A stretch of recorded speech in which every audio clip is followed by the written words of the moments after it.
moçambicanas e moçambicanos, compatriotas, jovens e adolescentes, muito boa tarde. Dirigimos-nos à nação moçambicana porque vivemos tempos de angústia e tensões que nos desafiam como povo e como nação.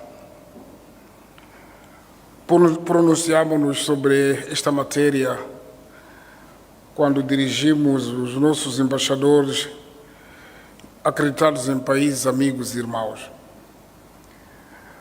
O mesmo fizemos quando fomos saudados pelo setor de administração da justiça por ocasião do Dia de Legalidade. Hoje dirigimos-nos ao povo moçambicano no país e na diáspora. Queremos juntos abordar este momento eleitoral, eu digo este processo eleitoral, que inicialmente foi considerado pacífico, livre, justo e transparente, mesmo reconhecendo-se algumas irregularidades e ilícitos cuja solução segue o seu curso no quadro da lei, de acordo com a comunicação da CNE. Apelamos desde o início para que se aguardasse de forma serena pelo final do processo. Apesar desses apelos, houve quem tivesse a intenção de perturbar o curso normal do processo. Houve quem não quisesse que se procedesse à cuidadosa verificação de eventuais irregularidades para, na sequência, de se pronunciar sobre os resultados finais do pleito eleitoral. E foram convocadas manifestações de protesto, sem obediência aos preceitos legais que regulam o exercício deste direito consagrado na Constituição da República. A forma e a linguagem dessa convocatória estavam concebidas para criar ódio, ressentimento e desejo de vingança entre nós. Desta feita, as manifestações públicas degeneraram em atos violentos contra cidadãos inocentes e contra bens públicos e privados.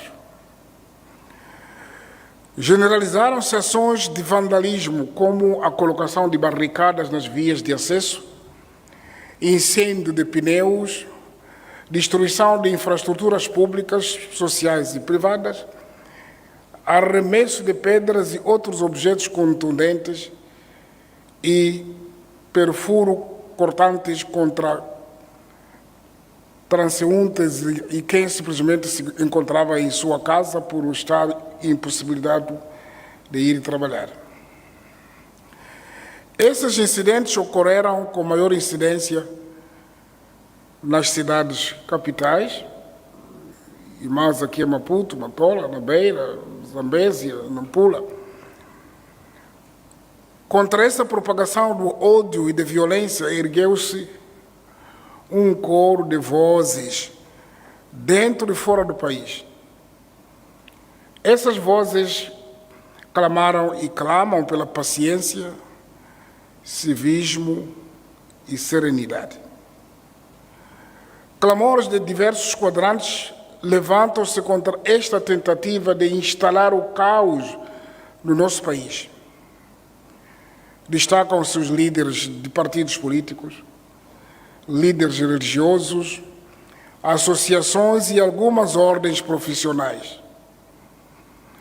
Juntaram-se também a este clamor os movimentos cívicos de cidadãos nacionais, acadêmicos, estudantes, músicos, comerciantes, vendedores informais, trabalhadores domésticos, transportadores semicoletivos, entre outros.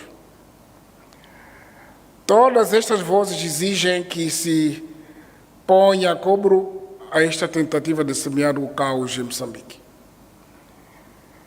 Moçambicanas e moçambicanos, compatriotas, o governo moçambicano deve assegurar o legítimo direito que os cidadãos têm de realizar manifestações. mas necessita igualmente de assegurar os direitos dos outros cidadãos, que são a maioria dos trabalhadores das zonas urbanas e rurais de Moçambique.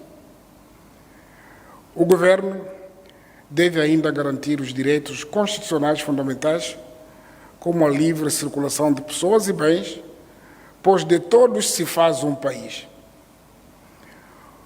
O melhor modo de evitar que a manifestação degenere numa ação destrutiva é prevenir com antecedência que tudo corra dentro do quadro legal previsto e temos normas para o efeito que definem, por exemplo, a rota das manifestações. A falta de cumprimento destas precauções por quem as convocou esteve na origem dos confrontos violentos entre manifestantes e forças policiais, causando mortos e feridos em ambos os lados. Já o fizemos antes e voltamos a declarar. Lamentamos estas percas de vidas humanas e mesmo os feridos, alguns deles tivemos ocasião de visitá-los nos hospitais.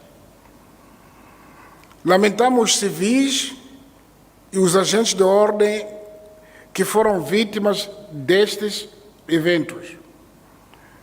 Todos devemos fazer de tudo para salvaguardar o nosso maior valor, que é a vida.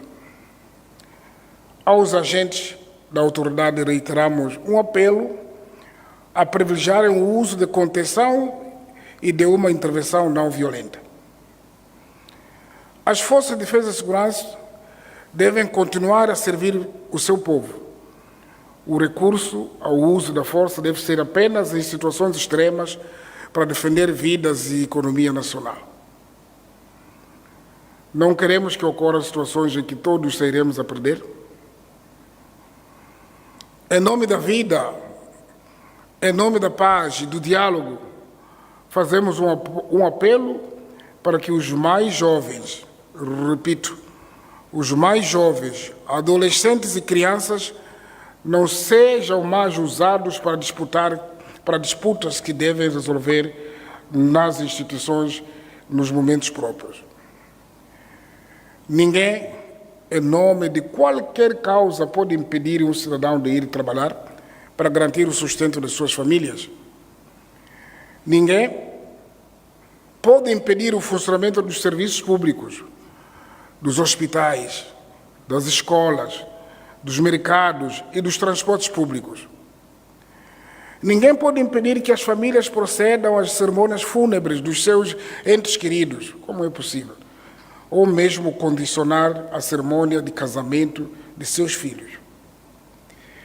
Ninguém pode violar as leis municipais que protegem o repouso das pessoas depois de certas horas de noite. Ninguém se pode ver intimidado porque o seu vizinho bate violentamente o portão ou a porta da sua casa só porque não quis se manifestar. As confissões religiosas não podem ser obrigadas a adiarem cerimônias solenes dos seus fiéis, previamente agendadas. Nenhum agente da polícia, nenhum soldado deve representar receio ou medo ao cidadão que ele jurou proteger. Nenhum civil deve agredir os agentes da autoridade, cuja função é proteger a sociedade em que todos nós vivemos, incluindo essa pessoa. A nossa democracia é jovem e está a aprender a caminhar, porque as velhas democracias também por si só ainda não se reencontraram na totalidade. Não existem aqui professores nem alunos, todos estamos a aprender. A amarga experiência de guerra, de desestabilização e todo o processo de reconciliação nacional ensinou-nos algo que não podemos esquecer. Vamos dizer aos jovens, aos adolescentes, daquilo que passamos, porque eles hoje não vivem isso. O nosso adversário político não pode ser convertido num inimigo. Não existem, de um lado, os puros, ou do outro lado, os culpados. Não existem, de um lado, os anjos e, de outro lado, os demônios. somos todos moçambicanos. Cada um tem a sua missão, a sua importância nesta nossa sociedade. Devemos respeitar a profissão ou a razão de existência de cada um de nós. Não há maior profissão que outra. No nosso seio não há pequeno nem grande. Infelizmente, ao longo deste período eleitoral, assistimos um movimento de diabolização de adversários políticos, feita por alguns políticos. Esta diabolização incitou a violência contra os outros, contra os membros das Forças de Defesa e Segurança, do Secretariado Técnico de Administração Eleitoral, da Comissão Nacional de Eleições e de alguns partidos políticos. E acabou por se instalar uma espécie de convite para a caça ao homem, com ameaças de morte aos supostos adversários e aos seus familiares, para além do exercício de violência psicológica e física a quem ouse contrariar certos posicionamentos políticos, numa clara atitude de intimidação.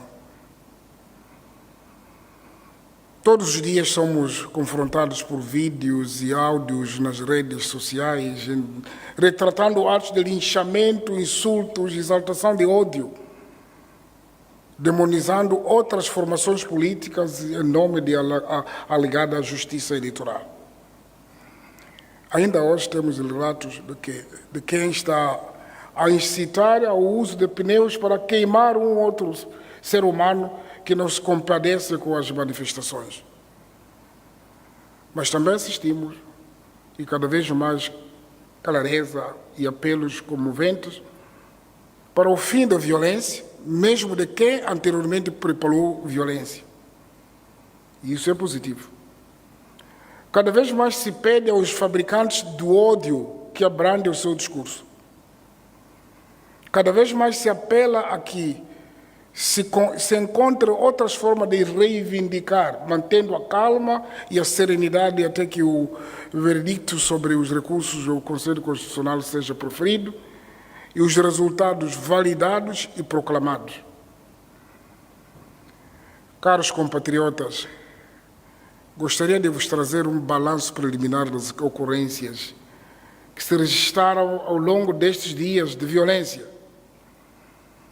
Nestes últimos dias, ocorreram mais de 200 manifestações marcadas pela vandalização de bens públicos e privados, roubos, saques em estabelecimentos comerciais, queima de pneus, bloqueio das vias públicas, entre outros.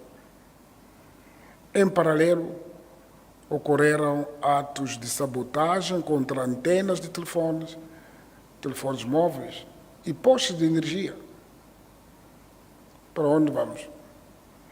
Estes dados dizem respeito a consequências indiretas da onda de violência. Mas os tumultos provocaram danos diretos nas pessoas.